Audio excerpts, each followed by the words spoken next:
Nosso combustível é o ar, é o vento. Quanto mais vento, mais produção de energia. E o vento você tem de dia, de tarde e de noite. A energia eólica é uma das fontes renováveis que mais cresce. É um caminho que não vai ser desfeito. É uma fonte de energia que tem uma virtude ambiental e uma virtude social. O mundo está partindo para uma nova fase. Dentro de 50 anos, as fontes de geração que partem do petróleo ou que vão poluir o meio ambiente, elas estarão extintas. São escolhas que a gente precisa fazer. O Brasil vai continuar sendo um dos principais geradores de energia renovável do planeta.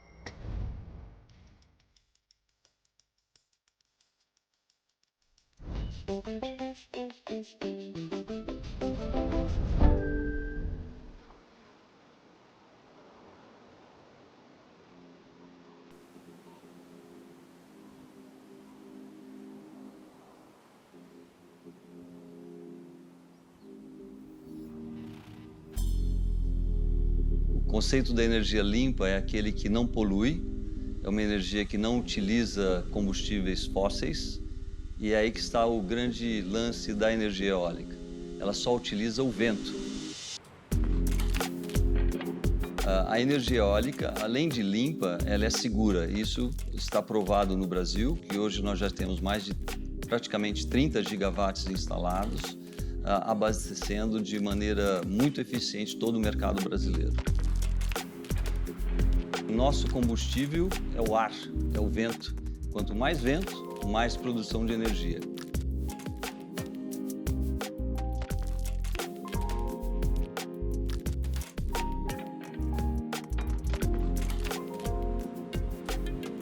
O vento, ele tem uma força extrema.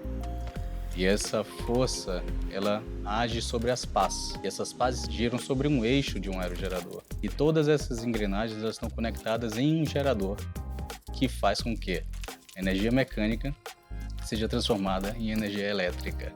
Essa energia ela é transferida através de cabos, através de todas as redes de subterrâneas ou aéreas de um complexo eólico que vão para as subestações. Essas subestações estão interligadas a nível nacional e faz com que todas elas levem de uma maneira, elevando a tensão ou rebaixando essa tensão para que chegue em cada uma dessas residências.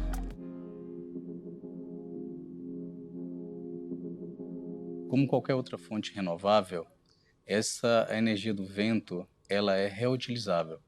Esse vento, depois de um certo tempo, depois de alguns metros após ela atuar sobre o aerogerador, ele volta à normalidade. Se você tiver uma linha eólica com a distância mínima adequada, você pode fazer usufruto desse mesmo recurso eólico novamente. Ou seja, é uma energia infinita, desde que esteja devidamente, a engenharia esteja separada de forma que fique adequado para que o uso do vento seja constante. A energia eólica é uma das fontes renováveis que mais cresce. Parte disso se dá também porque o custo dela tem caído bastante, isso é um ponto positivo. Do ponto de vista ambiental, é uma fonte de energia bastante promissora. Nenhuma produção de energia vem desatrelada de um impacto ambiental, mas os impactos ambientais das eólicas, elas são reduzidos, são muito menores. Quais são esses impactos? Principalmente na comunidade local, é importante que atente para a questão de ruído, então é uma fonte de energia que pode ter uma poluição sonora atrelada. Tem a questão da limpeza da área onde essas fazendas eólicas estão instaladas, então existe uma limpeza de terreno, isso pode gerar um desmatamento, pode afugentar algumas espécies, então impactar na biodiversidade e impactar também na rota migratória, por exemplo, de aves e morcegos que acabam causando acidentes e batendo ali nas turbinas, então impacta a biodiversidade. Apesar desses impactos ambientais atrelados à produção de energia eólica, ela é uma energia bastante limpa do ponto de vista mudanças climáticas. Por isso ela se torna uma energia bastante interessante. O grande benefício da eólica que nós enxergamos, ela produz quando tem vento. E o vento você tem de dia, de tarde e de noite. Então, tendo vento, nós estamos produzindo energia. O mundo está buscando o carbono zero, né? Acabar com a nossa pegada de carbono na humanidade. E a única maneira de acabar com a nossa pegada de carbono na humanidade será a utilização de energia limpa. Se nós compararmos a energia gerada no Brasil hoje, nós temos a hidrelétrica, que é o grande produtor de energia no Brasil. Logo em seguida aparece a energia eólica para grandes parques. Nós somos pequenos, mas nós somos o segundo maior. Nós temos poucas eólicas nacionais que são para um único consumidor. Normalmente, na maioria das vezes, essa energia ela ou faz parte de um contrato assinado com o governo ou faz parte de um mercado livre. O mercado livre é compra e venda de energia para diferentes consumidores. Grandes empresas, seja automobilística, seja a alimentícia, o que for, tem uma demanda energética. E essa demanda faz com que existam contratos firmados entre empresas geradoras de energia diretamente com essas empresas consumidoras. Se comparado com uma grande usina fotovoltaica, por exemplo, ou uma hidrelétrica com a parte toda da inundação e impacto ambiental, a eólica ela consegue funcionar muito bem tendo a sinergia do agro com o parque eólico, né? Diversas situações do Brasil e no mundo você encontra parques eólicos dentro de fazendas, dentro de áreas voltadas para a pecuária. Então, assim, é interessante que é importante comentar que há uma sinergia entre a energia renovável, a energia eólica especificamente, com a parte ambiental também. Então, a coisa funciona bem dessa forma. Cada torre, ela ocupa uma área muito pequena no terreno e nas fazendas de energia eólica. Então, o restante da área livre, ele é totalmente agriculturável ou ele pode ser utilizado pelo proprietário no futuro para outros investimentos. É interessante a energia eólica porque ela permitiu não apenas uma fonte renovável, que já é muito importante na matriz brasileira, mas ela permitiu também um programa social, porque o arrendamento de terras para as famílias permitiu uma fonte regular de renda para essas famílias, que é muito importante para as regiões onde os parques eólicos estão instalados. Nós fizemos alguns estudos mostrando que há um impacto, a instalação de parques eólicos, quando você compara municípios que têm contra municípios que não têm, com as mesmas características de renda per capita e outras características, você tem um impacto positivo sobre índice de desenvolvimento humano, impacto positivo sobre a renda per capita, o PIB per capita. Então, quer dizer, é uma fonte de energia que tem uma virtude ambiental e uma virtude social. Muitos anos atrás, quando se implantava parques eólicos, tudo era uma grande novidade. Hoje, né, a gente consegue perceber nas pessoas, na comunidade, que há não é mais aquela novidade, tá? Então há uma sinergia, há uma percepção de que aquilo é bom, aquilo traz benefícios, né? Então, assim, é interessante que a parte das comunidades envolvidas nos parques e a parte ambiental estejam alinhadas para que a coisa flua bem e não esteja nenhum impacto para nenhum dos lados. E o que a gente vê, assim, é uma indústria que começou com o Proinfa e depois foi sendo viabilizada pelos leilões, e o legal é que quando a gente ainda contratava muita energia eólica nos leilões, O BNDES, na época, fez toda uma política de financiamento, que era o FINAME, usando os recursos do FINAME, que era associado à instalação da indústria eólica no Brasil. Então, assim, a gente conseguiu criar uma indústria para energia eólica no Brasil, e sempre com aquele olhar, inclusive, assim, como o Brasil é um país muito grande na América Latina, assim, de ser até, digamos assim, um polo regional, né? Então, assim, de você poder fazer uma indústria que atendesse também os outros países da América Latina. E aí, a indústria eólica, ela, assim, realmente teve um crescimento muito impressionante, assim, digamos assim, o que a gente viu crescer na eólica, hoje que a gente está vendo crescer na solar, sendo que a solar tem um potencial de crescimento maior no sentido de ser menorzinha, então ser pulverizado, você conseguir instalar mais rápido, né, mais fácil. Mas o fato é que a gente tem um potencial muito grande ainda de continuar crescendo em eólica, e o que ela, assim, no fundo ela tem, né, ela é uma energia super limpa, de baixo impacto ambiental, muito baixo, comparado com as fontes tradicionais de geração de energia, assim, não dá para comparar o impacto ambiental, né, desse tipo de projeto. A energia eólica no Brasil, ela vem de encontro às nossas características de vento. O vento no Brasil é um vento de destaque mundial. Enquanto nossas turbinas aqui no Brasil produzem 60 e tantos % de produção, em locais da Europa, a produção é abaixo de 30%.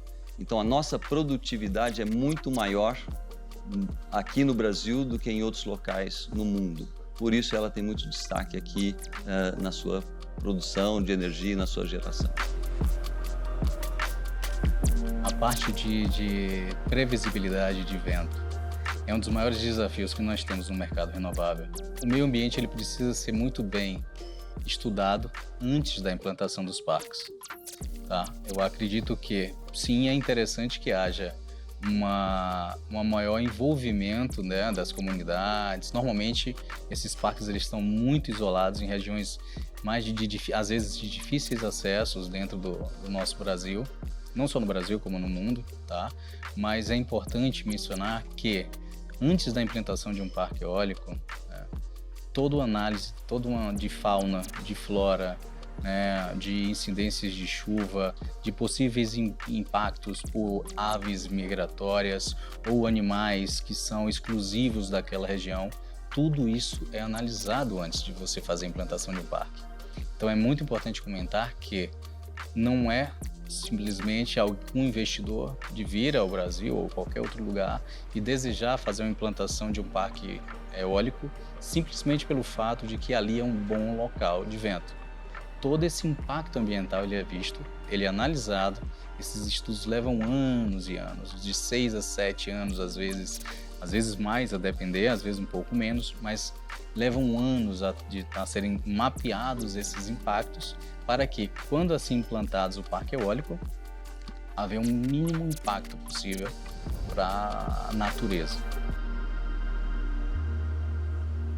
Qual que é o impacto da energia eólica? Está na produção das pás, isso tem sempre um grande impacto, o material que é utilizado, né? E a geração de energia que é utilizada na fábrica que faz as pás eólicas e no descarte dessas pás lá no final da vida útil da usina. São 2 pontos de atenção importantes que a gente tem que ter. As usinas eólicas mais antigas, a gente tem aí algum impacto na comunidade local.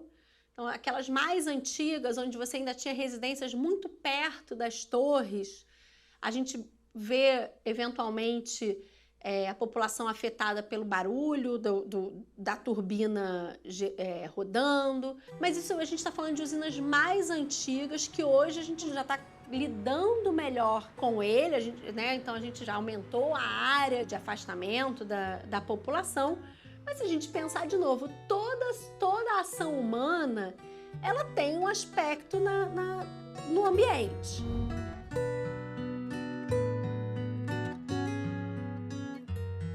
Uma das previsões das mudanças do clima para um futuro próximo é que a gente tenha eventos extremos com cada vez mais frequência. Isso quer dizer também mudança da incidência de ventos.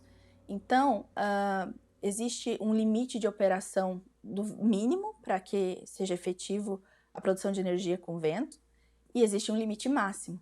Então, por exemplo, só para a gente ter uma ideia, uma hélice eólica opera no máximo até 20 metros por segundo de velocidade do vento. O mínimo seria em torno de 5, 7 e vai até uns 20, mais ou menos. metros por segundo. 20 metros por segundo dá mais ou menos uns 70 quilômetros por hora. Quando a gente fala do ciclone Bomba, por exemplo, que atingiu o sul do Brasil em 2020, ou mesmo recentemente, esse outro ciclone extratropical que bateu ali no interior de Santa Catarina, os ventos chegaram a 95, 100, 120, e isso geraria, tem um potencial de riscos de acidentes e também que limita um pouco o uso dessa energia em algumas dessas regiões que têm essa previsão de mudança de ventos e podem sofrer ventos extremos, por exemplo. A energia eólica é uma fonte assim muito boa no Brasil, né? A gente fala lá dos ventos do Nordeste. Então, assim, em termos de potencial, a gente tem um potencial onshore de 700 gigas e um potencial offshore de 700 gigas. É um potencial gigantesco. Para vocês terem noção, hoje, a capacidade instalada da matriz elétrica brasileira é de 205, mais ou menos. Então, quando a gente fala de 700 só de eólica onshore, 700 offshore, é muita coisa.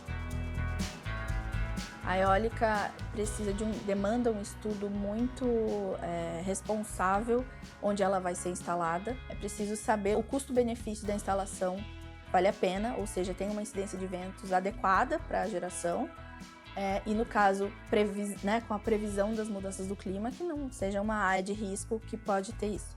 Uma das opções que vem sendo estudadas são as fazendas offshore, que eles chamam, que são no mar,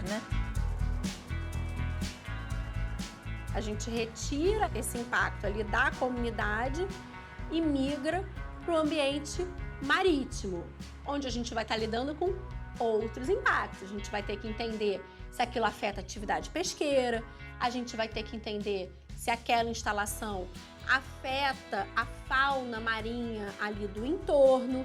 A gente tem que entender para conseguir mitigar esse impacto e eventualmente evitar uma área sensível, uma área onde aquilo realmente vai causar prejuízos para a sociedade.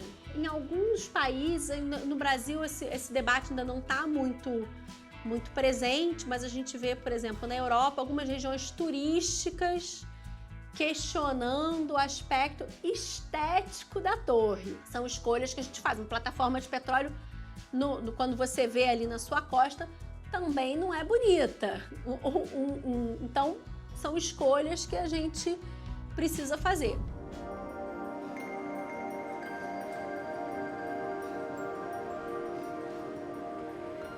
A eólica hoje já representa 10% da nossa matriz energética. Ela tem um papel fundamental na transição energética do Brasil.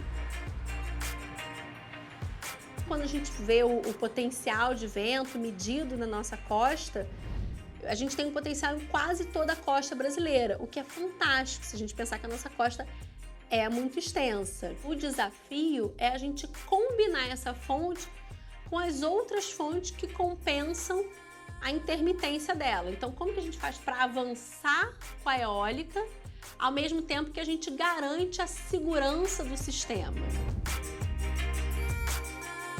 É um caminho que não vai ser desfeito.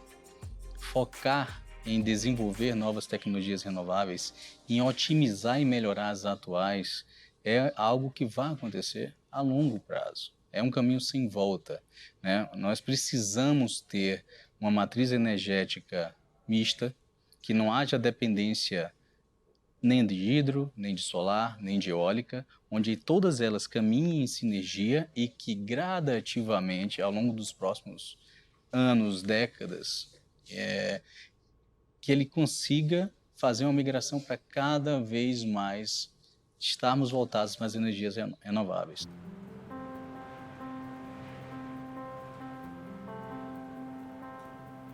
A fonte renovável, que é a renovável não despachável, que a gente chama, que você não pode mandar gerar, você não manda o vento ventar, você não manda o sol brilhar, essa fonte ela sempre precisa de alguma forma de backup, alguma forma de bateria para dar confiabilidade no sistema.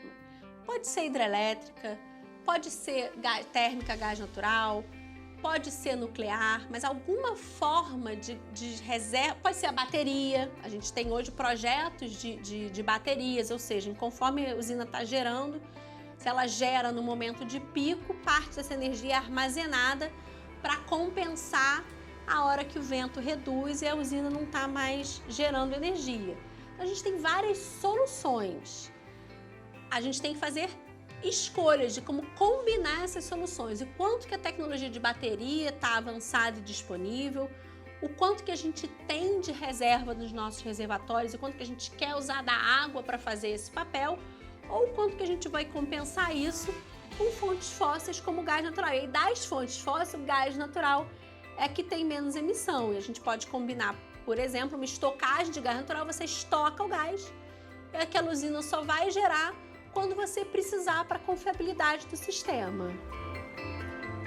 A gente tem que lembrar que o desafio da energia é a gente ter uma energia acessível, segura e sustentável. Então a gente tem que equilibrar esses 3 atributos. A energia eólica, ela traz para a gente uma grande vantagem no requisito da sustentabilidade, no requisito da acessibilidade. Mas ela precisa de alguma coisa para complementar ela no requisito da segurança do sistema.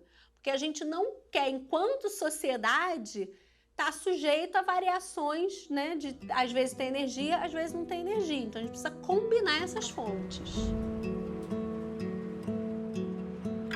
A gente sabe que é uma etapa que há muitos anos era só uma sementinha, que hoje já vai crescendo, e a gente está aqui para manter, para fazer isso funcionar, para fazer a energia renovável cada vez mais se desenvolver. Mas de uma forma geral é enriquecedor, porque é algo que nós vemos que traz benefícios reais para o mundo. A expectativa mundial é que a energia eólica, a energia solar serão fontes predominantes e através delas poderemos implementar ou gerar outras fontes de energia. Por exemplo, o hidrogênio verde.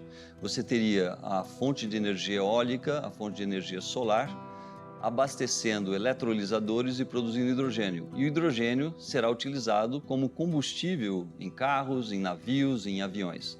A tecnologia está crescendo a cada dia e a única maneira de você ter o hidrogênio verde é incorporando energias renováveis para que ele seja produzido. Eu acredito que cada vez mais a energia eólica ela vai estar trazendo menos impactos.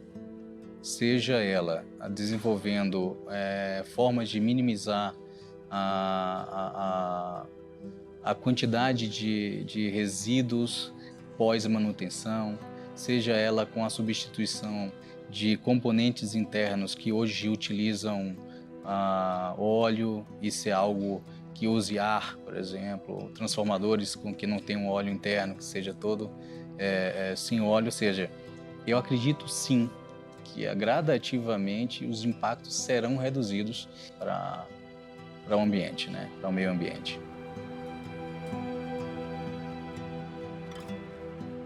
O mundo está partindo para uma nova fase. Dentro de 50 anos, as fontes de geração que partem do petróleo ou que vão poluir o meio ambiente, elas estarão extintas. Então, nós estamos numa fase hoje que temos que transicionar entre uma energia antiga, que era a energia do carvão, a energia do petróleo, para as energias renováveis, para que a humanidade consiga, ao longo do tempo, se manter mesmo quando essas fontes se extinguam, porque o vento não vai extinguir, o sol não vai extinguir, mas as outras fontes irão se extinguir, que é o petróleo, que são as fontes poluidoras e o carvão, assim por diante. O Brasil é e vai continuar sendo um dos principais geradores de energia renovável no planeta.